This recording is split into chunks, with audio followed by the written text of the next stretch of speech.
दोस्तों, माधवपुर जिले का हाईवे मानो जंगल का कानून था। दिन दहाड़े भी इस सड़क से गुजरने से आम लोग, खासकर ट्रक ड्राइवर, डरते थे। वजह थी एक ही, इंस्पेक्टर विक्रम राठौर। नाम सुनते ही ड्राइवरों के दिल दहल जाते थे। वह इस थाने के बड़े बाबू थे, पर पुलिस कम और गुंडे ज्यादा थे। उनका एक ही काम था, उस रास्ते से गुजरने वाले हर माल लद्दे वाहन से जबरन वसूली करना।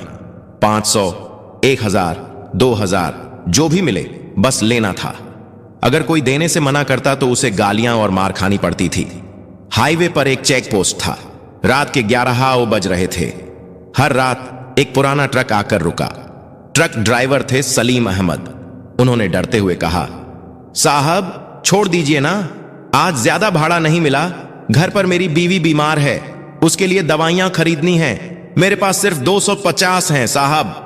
इंस्पेक्टर विक्रम राठौर ने चिल्लाते हुए कहा, यह सब ड्रामा कहीं और जाकर करना, मेरे सामने ज्यादा नौटंकी मत करना। जिस स्कूल में तू पढ़ा है उस स्कूल का हेडमास्टर मैं था। तेरी यह कमाई की नौटंकी मुझे अच्छी तरह पता है। सीधे सीधे पैसे निकाल, नहीं तो पीछे से बस कैसे लगाई जाती है वह भी मैं जानता हूं। मैं विक्रम राठौर हूं। इस इलाके में मेरी नजरों से बचकर एक मक्खी भी नहीं उड़ सकती। ज्यादा बात मत कर, चुपचाप 2000 निकाल, नहीं तो गाड़ी को पहिए सहित यहीं पर गाड़ दूंगा। सुबह आकर देखेगा तो टायर भी नहीं मिलेंगे। एक कांस्टेबल ने कहा, साहब छोड़ दीजिए ना, यह आदमी गरीब लग रहा है। इंस्पेक्टर विक्रम राठौर ने चिल्लाकर कहा, अरे राकेश, तू चुप कर, ज्यादा हमदर्दी दिखाने आया है। तेरी तनख्वाह मैं देता हूं या वह गरीब अहमद? उन्होंने सलीम अहमद की ओर देखा। क्या कान में बात नहीं जाती? पैसे निकाल। बेचारे सलीम अहमद क्या करते। उन्होंने कांपते हुए अपनी बीवी की दवाइयों के पैसे इंस्पेक्टर के हाथ में रख दिए। उनकी आंखों से सिर्फ आंसू बह रहे थे। यह सिर्फ एक दिन की घटना नहीं थी। हर दिन, हर पल, ना जाने कितने सलीम अहमदों के आंसुओं से हाईवे की मिट्टी गीली हो रही थी। जिले के बड़े अधिकारियों के पास ढेरों शिकायतें जमा हुई थीं, पर कुछ नहीं हुआ। होता भी कैसे? इंस्पेक्टर विक्रम राठौर छाती फुलाकर कहता था कि उसकी पहुंच राज्य के मंत्री तक है। उसे छूने की हिम्मत किसी में नहीं थी। लेकिन वह नहीं जानता था कि इस जिले में एक नई आईपीएस अधिकारी आई थी, जिनका नाम था ज्योति सिंह। वह एक महिला थी, उम्र कम थी, पर तेजी और बुद्धिमत्ता दोनों ही जबरदस्त थी। जब उनके पास विक्रम राठौर के खिलाफ शिकायतों की फाइलें पहाड़ जैसी जमा हो गईं, तो वह चुप नहीं रह सकी। उन्होंने समझा कि इस जहरीले पेड़ को उखाड़ने के लिए साधारण तरीका काम नहीं करेगा। इसके लिए एक अलग योजना बनानी होगी। एक दिन अपने दफ्तर में बैठकर फाइलों को देखते हुए उन्होंने मन ही मन प्रतिज्ञा ली, बहुत हो गया, अब इस नाटक का अंत मैं ही करूंगी। अगर प्रशासन से आम लोगों का भरोसा उठ जाए तो इस कुर्सी पर बैठने का कोई मतलब नहीं है। विक्रम राठौर, तुम्हारा खेल अब खत्म। उसी रात आईपीएस मैडम ने एक गुप्त योजना बनाई। एक ऐसी योजना जिसकी किसी ने कल्पना भी नहीं की थी। माधवपुर जिले के इतिहास में एक नए अध्याय की शुरुआत होने वाली थी। अगले 2 दिनों तक आईपीएस मैडम दफ्तर में ज्यादा नहीं दिखी। सबने सोचा कि शायद नया जिला है, इसलिए घूमने निकली होंगी। लेकिन असली बात बिल्कुल अलग थी। शहर के एक कोने में एक पुराने गैरेज में उनकी असली तैयारी चल रही थी। ज्योति सिंह ने अपनी आईपीएस की पहचान, अपनी महंगी साड़ी और अपनी चाल ढाल को कुछ दिनों के लिए बंद कर दिया। बल्कि वह बन गई गीता, एक आम ट्रक की हेल्पर। उन्होंने महंगी साड़ी की जगह एक पुराना मैला सलवार कमीज पहना, चेहरे पर जानबूझकर कालिख लगाई ताकि कोई उन्हें पहचान ना सके। बालों को बेतरतीब करके एक मामूली जोड़ा बना लिया। यहां तक कि उन्होंने बात करने का तरीका भी बदल दिया। सभ्य भाषा की जगह उनके मुंह में बिल्कुल देहाती लहजा आ गया। उनकी मदद के लिए उनके साथ उनके सबसे भरोसेमंद पुरुष अधिकारी थे, जो ट्रक ड्राइवर बने थे। मैडम, क्या यह बहुत ज्यादा खतरनाक नहीं हो रहा है? वह इंस्पेक्टर बहुत खतरनाक आदमी है। अगर कुछ हो गया तो आपकी सुरक्षा का भी तो सवाल है ना। अरे छोड़ो यार, इतना मत सोचो। सुरक्षा लेकर चोर को पकड़ा नहीं जाता। चोर को पकड़ने के लिए चोर जैसा ही बनना पड़ता है। तुम बस अपना ड्राइवर का रोल ठीक से करो, बाकी मैं संभाल लूंगी।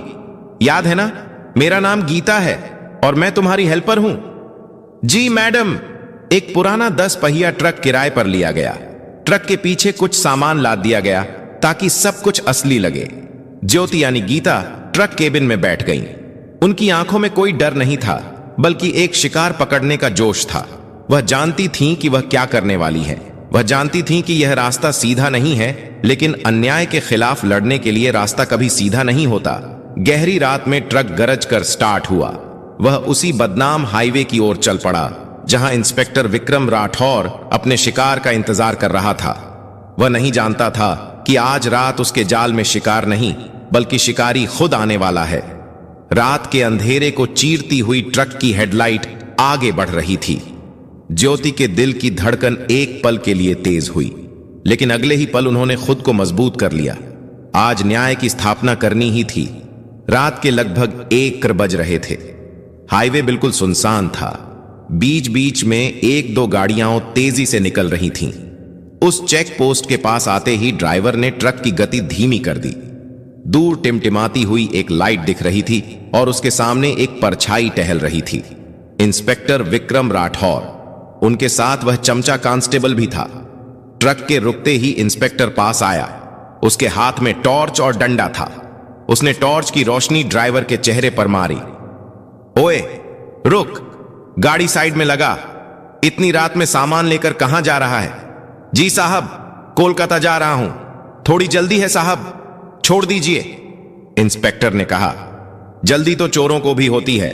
गाड़ी के कागज निकाल और सुन, इस सड़क से जाना है तो नियम कानून मानने पड़ेंगे। नियम तो जानता ही है। इंस्पेक्टर की नजर केबिन में बैठी गीता पर पड़ी। ट्रक के केबिन में एक महिला को देखकर वह थोड़ा हैरान हुआ, लेकिन उसकी लालची आंखों में कोई बदलाव नहीं आया। इंस्पेक्टर विक्रम राठौर ने व्यंग्य से कहा, वाह, आजकल तो तुम्हारा शौकत बहुत बढ़ गया है। साथ में हेल्पर के तौर पर लड़की भी रखते हो। बहुत बढ़िया, बहुत बढ़िया। ओए लड़की, नीचे उतर। गाड़ी के अंदर क्या माल है सब चेक करूंगा। क्यों जी इंस्पेक्टर बाबू, क्या हम चोर डाकू हैं? हमें रोककर क्या मिलेगा? जाकर बड़े लोगों की गाड़ियां पकड़िए, बहुत पैसे मिलेंगे। ओए लड़की, मुंह संभाल कर बात कर। मुझे सिखाने आई है कि मैं क्या करूं। 2 दिन की बैरागी चावल खाकर बोले। ओ चुपचाप नीचे उतर, कह रहा हूं। और तू ड्राइवर, सीधे सीधे बोल रहा हूं, 2000 निकाल, नहीं तो गाड़ी समेत तुम दोनों को आज रात हवालात में बंद कर दूंगा। 2000 साहब, इतने पैसे कहां से मिलेंगे? 1 पैसा भी नहीं दिया जाएगा। किस लिए पैसे दें? हमने क्या गलती की है? यह सरकारी सड़क है, हम सबका जाने का हक है। आपकी वसूली के लिए हम रोज रोज मरें क्या? यह सुनकर इंस्पेक्टर विक्रम राठौर के दिमाग में आग लग गई। एक आम ट्रक की हेल्पर लड़की उसे मुंह पर जवाब दे रही थी। यह वह बर्दाश्त नहीं कर सका। तेरी हिम्मत तो कम नहीं है। रुक, तुझे तेरा हक सिखाता हूं।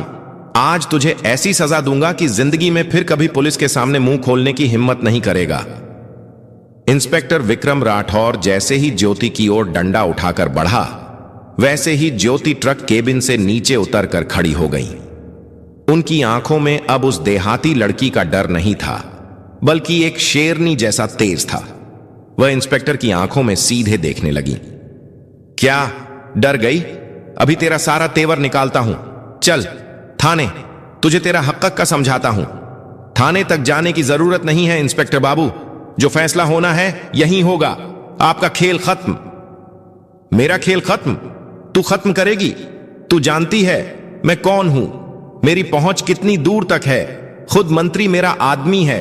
तेरे जैसी हजारों लड़कियां रोज मेरे पैरों में रहती हैं। मंत्री तक आपकी पहुंच है ना? अच्छा है, पर शायद आप नहीं जानते कि कानून और संविधान की पहुंच उससे भी कहीं ज्यादा है। यह कहते हुए ज्योति ने अपनी जेब से एक मोबाइल फोन निकाला। इंस्पेक्टर ने सोचा कि शायद किसी को फोन करके डराने की कोशिश कर रही है, लेकिन ज्योति ने फोन कान पर नहीं लगाया, बल्कि स्पीड डायल पर एक नंबर दबाया। फोन बजना शुरू होने से पहले ही दूसरी तरफ से गाड़ियों के सायरन की आवाज आने लगी। कुछ ही देर में पुलिस की 3-3 जीपें आकर ट्रक को घेर लिया। जीपों से जिले के डीआईजी और दूसरे बड़े पुलिस अधिकारी उतरे। वे सब ज्योति को सैल्यूट करने लगे। मैडम, आप ठीक हैं?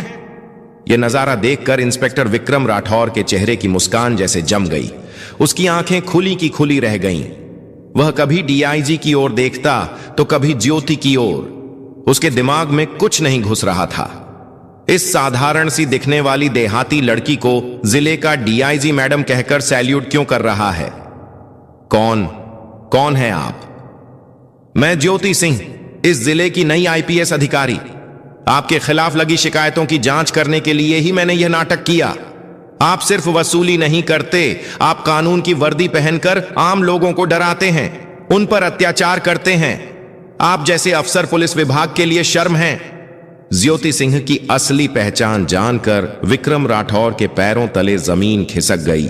वह थर थर कांपने लगा। मंत्री को फोन करने की बात वह भूल ही गया। वह भागकर ज्योति के पैर पकड़ने लगा। मैडम, मुझे माफ कर दीजिए मैडम, मुझसे गलती हो गई।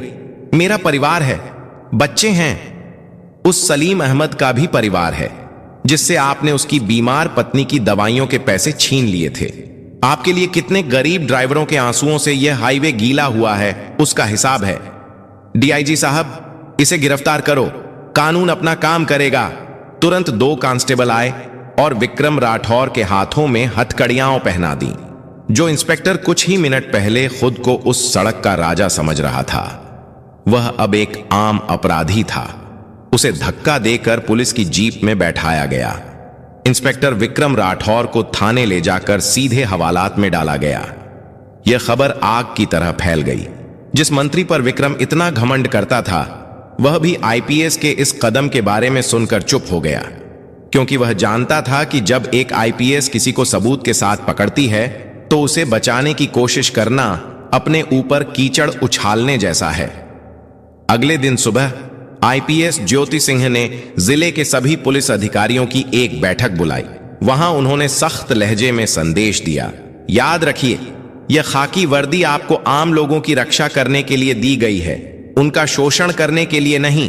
विक्रम राठौर जैसे एक भी कीड़े को अगर इस जिले में पाया गया तो उसे भी ढूंढकर वहीं सजा दी जाएगी। भ्रष्टाचार से कोई समझौता नहीं होगा। I want zero tolerance. Meeting खत्म करके ज्योति जब बाहर आई तो उन्होंने देखा कि दफ्तर के बाहर सैकड़ों ट्रक ड्राइवर जमा हैं। उनकी आंखों में डर नहीं बल्कि सम्मान और कृतज्ञता थी। वे सब आईपीएस मैडम के नाम के जयकारे लगा रहे थे। सलीम अहमद भी उस भीड़ में थे। उनकी आंखों से आज भी आंसू बह रहे थे, लेकिन आज वे खुशी के आंसू थे। मैडम, आपने हमारे लिए जो किया वह हम जिंदगी भर नहीं भूलेंगे। आप गरीबों की मां हैं, भगवान आपका भला करे। ये मेरा फर्ज था। अहमद, आपको अब डरने की कोई वजह नहीं है। निडर होकर इस सड़क पर गाड़ी चलाइएगा। अगर कोई कभी फिर से पैसे मांगे तो सीधे मेरे दफ्तर में फोन कीजिएगा। इस जिले में कोई गुंडागर्दी नहीं चलेगी। उस दिन के बाद से माधवपुर जिले के हाईवे की तस्वीर सचमुच बदल गई। ड्राइवर निडर होकर आने जाने लगे। उनके चेहरों पर फिर से मुस्कान खिल गई। एक ईमानदार और साहसी अधिकारी की वजह से एक पूरे इलाके की सूरत बदल गई। खाकी वर्दी के पीछे छुपे शैतान को हटाकर ज्योति सिंह ने साबित कर दिया कि इस वर्दी का सम्मान रखने के लिए देवदूत भी आगे आते हैं। अन्याय चाहे कितना भी ताकतवर क्यों ना हो, न्याय के सामने उसे एक दिन झुकना ही पड़ता है। इंस्पेक्टर विक्रम राठौर की गिरफ्तारी के बाद माधवपुर जिले में पुलिस महकमे में एक बड़ा बदलाव आया। डीआईजी ने सभी भ्रष्ट पुलिस अधिकारियों के खिलाफ सख्त कार्रवाई के आदेश दिए। कई और सिपाही और इंस्पेक्टर गिरफ्तार हुए या उनका तबादला कर दिया गया। हाईवे पर अब कोई भी ट्रक ड्राइवर बिना डर के अपनी गाड़ी चला सकता था। सलीम अहमद और बाकी ड्राइवरों ने एक बार फिर डीआईजी और आईपीएस ज्योति सिंह का शुक्रिया अदा किया। ज्योति ने सबको आश्वासन दिया कि अब कोई भी उनसे वसूली नहीं करेगा और अगर कोई ऐसा करने की कोशिश करे तो वे सीधे उन्हें फोन करें। लेकिन ज्योति जानती थीं कि सिर्फ पुलिस विभाग को साफ करने से यह समस्या पूरी तरह से खत्म नहीं होगी। इस भ्रष्टाचार की जड़ें बहुत गहरी थीं और शायद यह सिर्फ एक शहर की नहीं बल्कि पूरे राज्य की कहानी थी। ज्योति ने डीआईजी के साथ मिलकर एक विस्तृत रिपोर्ट तैयार की जिसमें उन्होंने विक्रम राठौर के वित्तीय लेन देन और उसके राजनीतिक संबंधों का खुलासा किया। यह रिपोर्ट चौंकाने वाली थी। विक्रम राठौर का मंत्री के साथ सिर्फ एक फोन कॉल का संबंध नहीं था, बल्कि वह मंत्री के लिए काले धन की वसूली का एक महत्वपूर्ण हिस्सा था। इस रिपोर्ट ने सीधे मंत्री की कुर्सी पर सवाल खड़ा कर दिया। ज्योति की यह रिपोर्ट राज्य सरकार के लिए एक बड़ा संकट बन गई। मंत्री ने तुरंत दिल्ली और राज्य के आला अधिकारियों पर दबाव बनाना शुरू किया ताकि ज्योति का तबादला कर दिया जाए और इस मामले को दबा दिया जाए। ज्योति को धमकी भरे फोन आने लगे, लेकिन वह डरी नहीं। उन्होंने अपने एक वरिष्ठ और ईमानदार अधिकारी से बात की और उन्हें सारी बात बताई। अगले दिन मंत्री ने एक प्रेस कॉन्फ्रेंस बुलाई और कहा कि आईपीएस ज्योति सिंह ने व्यक्तिगत दुश्मनी के कारण उनके खिलाफ झूठे आरोप लगाए हैं। मंत्री ने यह भी कहा कि वह इस मामले को लेकर कोर्ट जाएंगे। ज्योति ने भी उसी दिन अपने दफ्तर में प्रेस कॉन्फ्रेंस बुलाई। उन्होंने बिना किसी डर के मीडिया के सामने सभी सबूत पेश किए। विक्रम राठौर के घर से मिली डायरी, जिसमें मंत्री को दिए गए पैसे का हिसाब था, और कुछ रिकॉर्डेड बातचीत। ज्योति ने कहा, मैंने यह सब अपने लिए नहीं बल्कि उन लोगों के लिए किया है जो रोज रोज इस तरह के भ्रष्टाचार से पीड़ित होते हैं। मंत्री जी का आरोप है कि मैंने उनके खिलाफ झूठे आरोप लगाए हैं, लेकिन मैं उन्हें चुनौती देती हूं कि वह कोर्ट में मेरा सामना करें। सत्य की जीत होगी। तो दोस्तों, आपको यह कहानी कैसी लगी? अगर अच्छी लगी हो तो प्लीज हमारे चैनल डार्क स्टोरी दृष्टि सब्सक्राइब और वीडियो को एक लाइक जरूर करें, जिससे हमारा हौसला और भी बढ़ता रहे। धन्यवाद।